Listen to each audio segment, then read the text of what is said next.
कोई वलय है और इस पर समरूप रूप से आवेशित है, यह समरूप रूप से आवेशित है, और इस पर जो आवेश है वो प्लस क्यू है। इसे अपने कहा है कि किसी वलय के कारण अक्ष पर विद्युत क्षेत्र की तीव्रता, यानी अक्ष कौन सी है, ये वाली अक्ष होती है, तो इस पर कोई विद्युत क्षेत्र की तीव्रता निकालनी है। तो मान लेते हैं ये इसका सेंटर है O, इस सेंटर से कुछ डिस्टेंस पे, ठीक है, इस सेंटर से मान लेते हैं कुछ डिस्टेंस है, इसको मान लेते हैं x है, ये जो डिस्टेंस है वो स्मॉल x है, ये डिस्टेंस है वो स्मॉल x है, ये मान लेते हैं स्मॉल x है, और इस पे कोई पॉइंट है, मान लेते हैं A पॉइंट है। इस A पॉइंट पर विद्युत क्षेत्र की तीव्रता का अपने को व्यंजक प्राप्त करना है। अब विद्युत क्षेत्र की तीव्रता, अपने जो लास्ट सेशन किया था विद्युत क्षेत्र की तीव्रता, अब बात होती है विद्युत क्षेत्र की तीव्रता होती क्या है। विद्युत क्षेत्र की तीव्रता किसी एकांक धनावेश पर, मान लेते हैं ये एकांक धनावेश है, ये +1 कूलम आवेश है, किसी एकांक धनावेश पर लगने वाला बल, यहाँ पे मान लेते कोई प्लस क्यू चार्ज है और इनके बीच की दूरी मान लेते स्मॉल आ रहा है, तो इनके बस बीच जो बल लगेगा वो लगेगा F K Q1 Q2 by R square, और ये आवेश कितना है Q, ये कितना है 1, तो इस Q2 की वैल्यू कितनी होगी 1, तो ये कितना हो गया KQ बाई आर स्क्वेयर। ये होती है विद्युत क्षेत्र की तीव्रता, यानी एकांक परीक्षण धनावेश पर लगने वाला बल। तो अपने को एकांक धनावेश मानना पड़ेगा। तो अपने मानते हैं कि जो A पॉइंट पर है वो 1 कूलम का आवेश रखा हुआ है, हो जाएगा 1 कूलम का आवेश रखा हुआ है, इस पर जो लगने वाला बल है वही उसकी विद्युत क्षेत्र की तीव्रता होगी। और अब जो बल लगेगा, बल किसके कारण लगेगा, आवेशों के कारण, और आवेश कहाँ पे है, इस वलय पे, तो वलय पे अपने क्या करते हैं छोटे छोटे अल्पांश मान लेते हैं। मैं मानता हूँ कि यहाँ पे एक अल्पांश, यहाँ पे इसको नाम दे दिया DQ, इसी प्रकार से एक अल्पांश मान लिया यहाँ पे, उसको भी नाम दे दिया DQ। इस DQ के कारण इस +1 कूलम आवेश पर, इस DQ के कारण +1 कूलम आवेश पर कुछ ना कुछ तो बल लगेगा, ये तो अपने को पता है। अब वो बल कितना लगेगा और किस दिशा में लगेगा, वही उसकी इलेक्ट्रिक फील्ड की डायरेक्शन होगी और वही मैग्नीट्यूड होगा।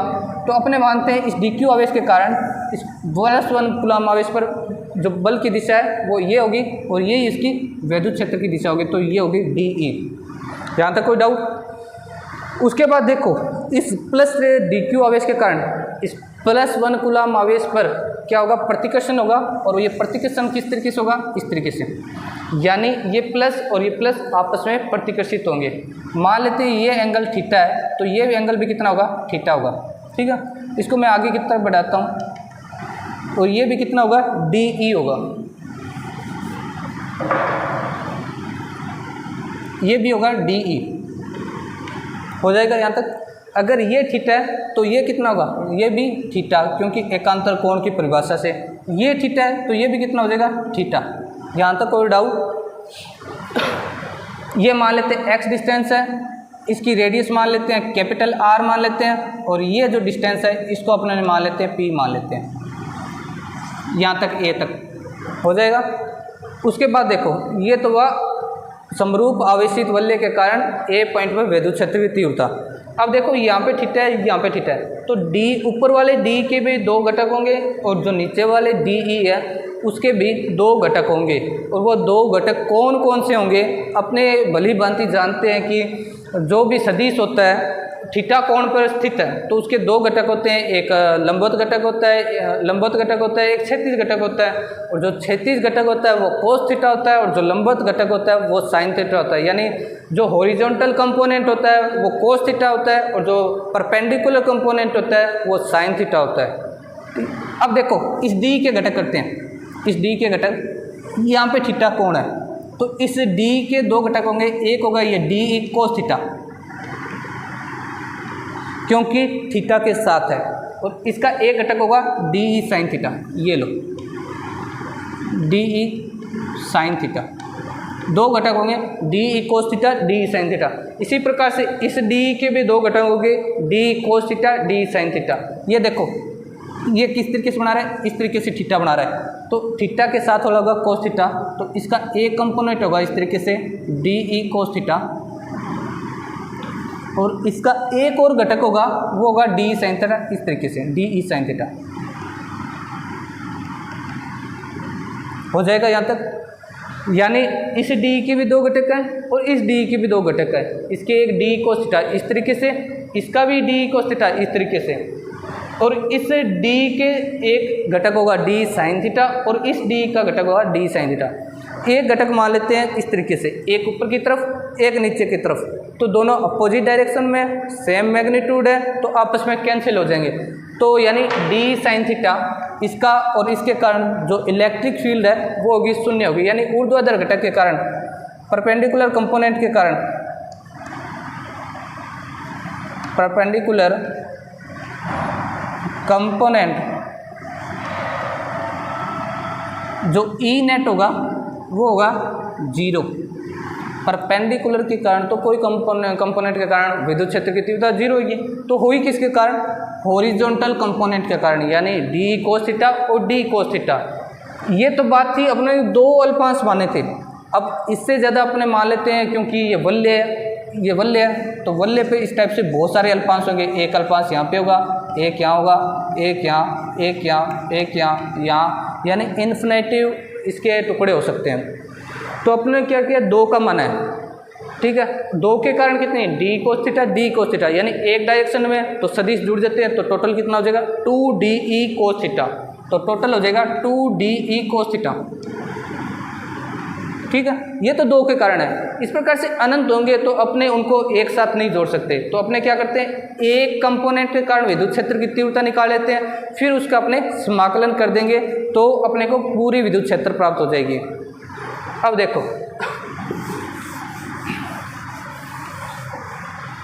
अब ध्यान से देखें, ये थीटा है, ये यहाँ पे 90 डिग्री कोण बन रहा है, तो यहाँ पे क्या पाइथागोरस थ्योरम लग जाएगी। तो पाइथागोरस थ्योरम से क्या होगा, कर्ण स्क्वायर बराबर लंब स्क्वायर प्लस आधार स्क्वायर।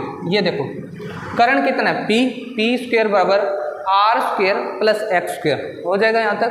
तो पी बराबर कितना हो जाएगा, root of R square plus X square हो जाएगा यहाँ तक। इसको समीकरण नंबर 1 दे दो, ठीक है। अब देखो अपने विद्युत क्षेत्र की तीव्रता प्राप्त करते हैं।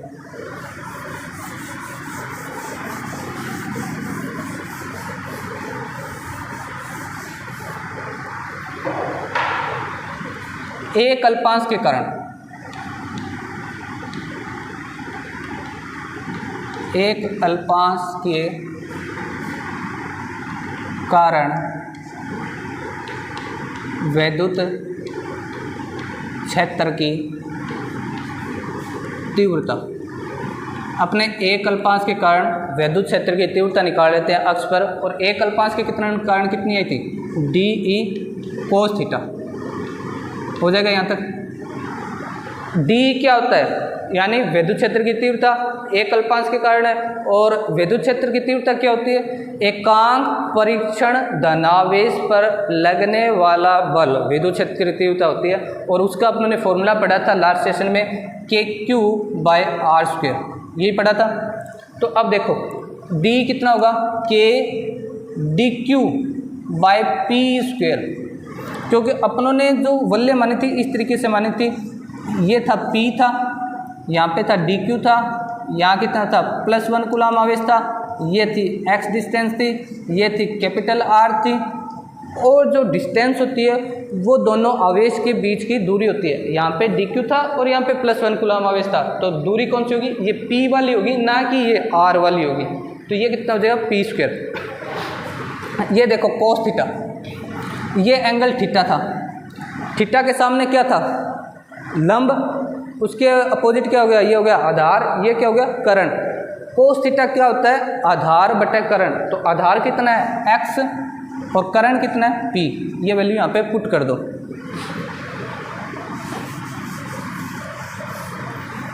अब देखो इसको सोल्व करते हैं by equation first, by equation first. मैं p की वैल्यू यहाँ पे पुट कर रहा हूँ, देखो KDQ/x/P की वैल्यू कितनी है, R² प्लस x² की पावर 3/2। देखो ये कितना हो गया P³ और P की वैल्यू कितनी है, R² प्लस x² रूट, या इसको ऐसे लिखते हैं R² प्लस x² की पावर 1/2। तो ये वैल्यू मैंने यहाँ पे पुट की, तो ये कितना हो जाएगा 3/2 हो जाएगा यहाँ तक। ये तो है किसी एक अल्पांश के कारण परिणामी विद्युत क्षेत्र की तीव्रता। कुल कितनी विद्युत क्षेत्र तीव्रता होगी वो देखते हैं अपने। परिणामी विद्युत क्षेत्र की तीव्रता, ठीक है। परिणामी विद्युत क्षेत्र की तीव्रता कितनी होगी, क्योंकि आवेश कहाँ पे है, अपने ध्यान से देखें तो आवेश कहाँ पे है, इस वलय पे, यानी आवेश वलय पे है। तो परिणामी विद्युत क्षेत्र की तीव्रता होगी वो इंटीग्रल ऑफ क्लोज सरफेस, क्योंकि ये क्या है, एक क्लोज सरफेस है।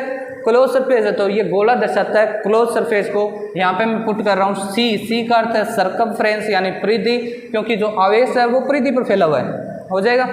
ये वैल्यू कितनी थी, k dq x upon r square plus x square की पावर 3/2 हो जाएगा। यहाँ तक जो नियत है उसको बाहर निकाल लो और जो वेरिएबल है उसको अंदर रहने दो। देखो नियत कौन सा है, k x r और x नियत है तो इनको बाहर निकालो। k x upon r square plus x square की power 3/2 close surface of integral c dq। यहाँ तक कोई डाउट है क्या? Close surface of dq, close surface of dq यानी बंद पृष्ठ में, यानी जो ये बंद परिधि है, इस बंद परिधि में आवेश कितना है dq, उसने कहा स्मॉल dq और उसका इंटीग्रल कितना होगा, क्योंकि बंद सर्कल में कितना है, कुल आवेश कितना है q, तो इसकी वैल्यू हो जाएगी q। तो ये हो जाएगा k x q by r square plus x square की पावर 3/2। ये आ गया अपने पास ई नेट, इस वैल्यू आ गई अपने पास ई नेट। हो जाएगा यहाँ तक। इसको दी समीकरण नंबर 1। और अपने क्या जानते हैं कि जो विद्युत क्षेत्र होता है वो एक सदिश राशि होती है, तो अपने इसको सदिश रूप में भी लिख सकते हैं। तो E vector net is equal to k q x vector upon r square plus x square की पावर 3/2। इसको इक्वेशन नंबर दी 2। यह है किसी वलय के कारण अक्ष पर विद्युत क्षेत्र की तीव्रता का सदिश रूप। अब देखो अपने आगे बढ़ते हैं।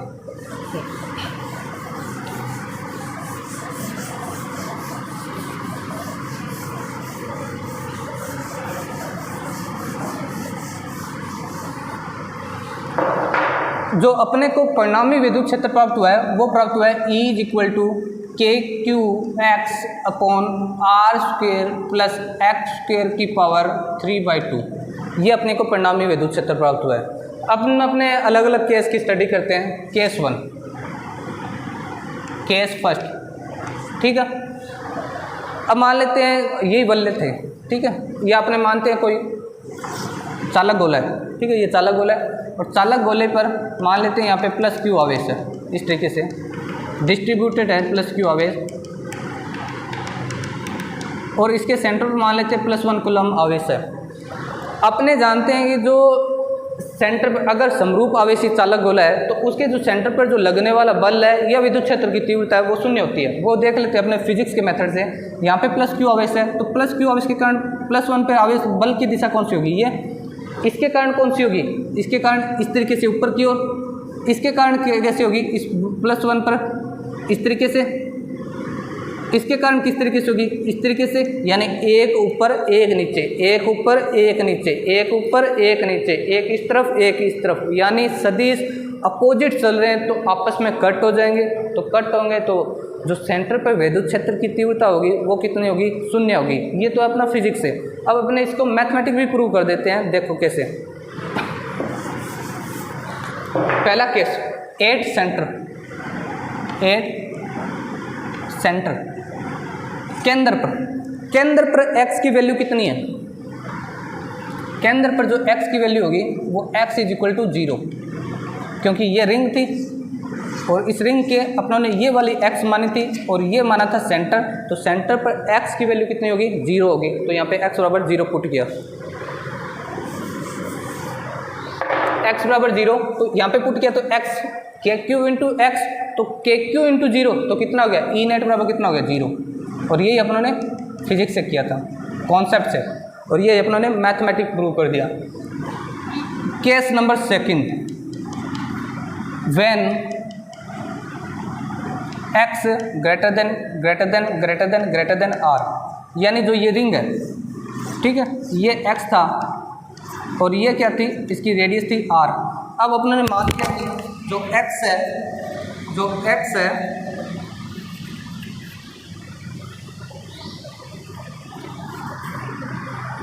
है वो r से बहुत बड़ा है, यानी x बहुत आगे चला गया। मान लेते हैं ये रिंग है, ठीक है, और x यहाँ पे चला गया, या इस तरीके से मान लेते हैं ये एक रिंग थी, इस टाइप से एक रिंग थी, ठीक है।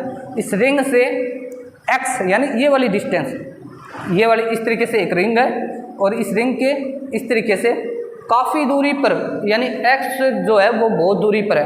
अब बहुत दूरी से अब इस रिंग को देखें, ये वाली रिंग है, या इसको मान लेते हैं ये कोई कड़ा है, ठीक है, ये कड़ा है और इसकी रेडियस r है, इससे x डिस्टेंस, और ये x डिस्टेंस मान लेते हैं बहुत ज़्यादा दूरी पर है। और ये दूरी जब बढ़ती जाएगी तो हम जब बहुत ज़्यादा दूर से देखेंगे तो ये अपने को बिंदु मात्र दिखाई देगी, ये बात फिक्स है। मान लेते हैं इसी रिंग को अपने आधा किलोमीटर या 1 किलोमीटर दूर से देखें, या दिखाई नहीं देगी, या मान लेते दिखाई देगी, तो ये एक बिंदु मात्र दिखाई देगी। और बिंदु मात्र के कारण जो विद्युत क्षेत्र की तीव्रता होती है वो होती है KQ/r² होती है। अपनों ने पहले भी अध्ययन किया था। अब इसको अपने मैथमेटिक प्रूव करते हैं। देखो जब x ग्रेटर देन r, यानी x बहुत बड़ा है r से, तो r को अपने नेगलेबल भी तो मान सकते हैं। r तो बहुत छोटा है x के कंपैरिजन में, तो r अप्रोक्सीमेटली 0 हो जाएगा यहाँ तक। तो E नेट कितना हो जाएगा, E नेट बराबर KQ(x)² की पावर 3/2, ठीक है। 2 से 2 कटा तो ये कितना हो गया, KQ(x)/x3। अब देखो एक x से एक x कट गया तो KQ/x² हो जाएगा। ये हुआ केस नंबर 2, और यही अपनों ने पहले स्टडी की थी कि बिंदु आवेश के कारण होता है वो KQ/r² होता है। यहाँ पे डिस्टेंस x है तो ये हो जाएगा x² हो जाएगा। अब देखो केस नंबर 3,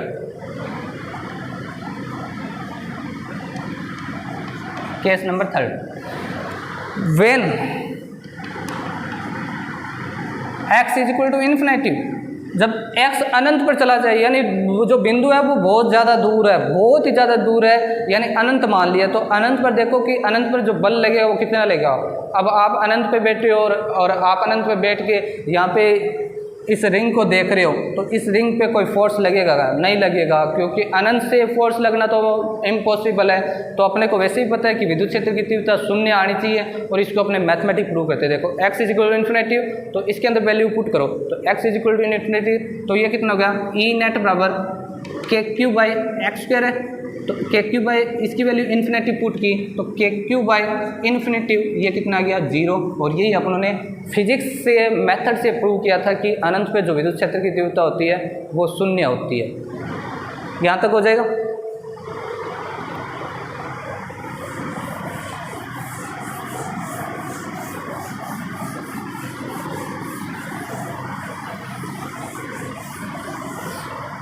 अब अपने ध्यान से देखें तो E सेंटर पर कितना है, 0। E इन्फिनेटिव अनंत पे कितना है, 0 आया, ठीक है। और एक और स्टडी की थी कि एक पे स्टडी आई थी KQ/x² आया था, ठीक है। सेंटर पर आया 0, इन्फिनेटिव पर आया 0, और जो एक जगह आई थी KQ/x², ठीक है। अब देखो अपने ये रिंग बनाते हैं, ठीक है।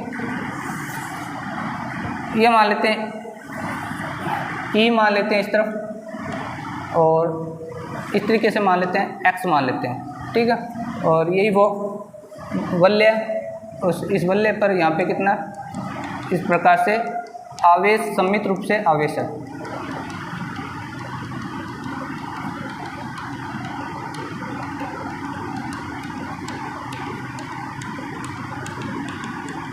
ठीक है। ये x मान लिया, ये E मान लिया, और इसी टाइप से इस तरफ x और इस तरफ मान लिया E' मान लिया, ठीक है। हो जाएगा यहाँ तक कि इस तरफ मान लिया x और इस तरफ मान लिया E' मान लिया। अब उस जो अपना रिजल्ट है, उस रिजल्ट पे अपने देखें तो सेंटर पर विद्युत क्षेत्र की तीव्रता कितनी है, 0 है। सेंटर पर विद्युत क्षेत्र की तीव्रता 0 है, तो ये क्या है सेंटर O, तो यहाँ पे जो विद्युत क्षेत्र की तीव्रता होगी वो 0 होगी, ये तो अपने को फिक्स हो गया। अनंत पे कितनी है 0, यानी इस तरफ अनंत जा रहा है तो अनंत पे भी 0 होगी, यहाँ पे 0 है, अनंत पे 0 है, तो कहीं ना कहीं तो मैक्सिमम होगी, और कहीं ना कहीं तो मैक्सिमम होगी, न्यूनतम तो यहाँ पे 0 होगी, कहीं ना कहीं मैक्सिमम होगी। तो वो मैक्सिमम किस टाइप से होगी, वो ग्राफ आएगा इस तरीके से, इस तरीके से इन्फिनिटी की ओर बढ़ेगा, ठीक है, ये x है। इसी प्रकार से ये ग्राफ नीचे की तरफ भी जाएगा इस टाइप से, ठीक है। ये रीजन क्या है, तो देखो ये मान लेते हैं कोई रिंग है या कोई चालक है, कंडक्टर है, तो इस पे प्लस क्यू आवेश है, ठीक है।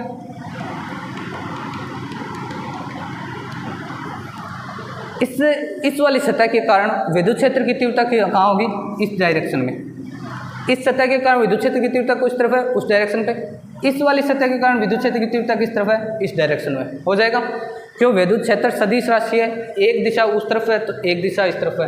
अब उन्होंने विद्युत क्षेत्र किस तरफ माना है, वाई एक्सिस में, तो अगर ये ग्राफ ऊपर प्लॉट होगा तो ऐसा ही ग्राफ नीचे प्लॉट होगा वाई एक्सिस में, तो ये ग्राफ उठने को शो हुआ है इस टाइप से। ये x बराबर 0 है, ये इन्फिनिटी की ओर जा रहा है, और यहाँ पे मैक्सिमम प्राप्त हुआ है, और जो मैक्सिमम प्राप्त हुआ है वो x is equal two plus r/√2 और x is equal to minus r/√2 पर प्राप्त हुआ है। ये अपने बात करेंगे नेक्स्ट सेशन में कि प्लस r/√2 पे क्यों प्राप्त हुआ है और माइनस r/√2 पर क्यों प्राप्त हुआ है। और जो ये टॉपिक है वो सबसे इम्पोर्टेंट है बोर्ड के हिसाब से, ये लगभग हर साल पूछा जाता है।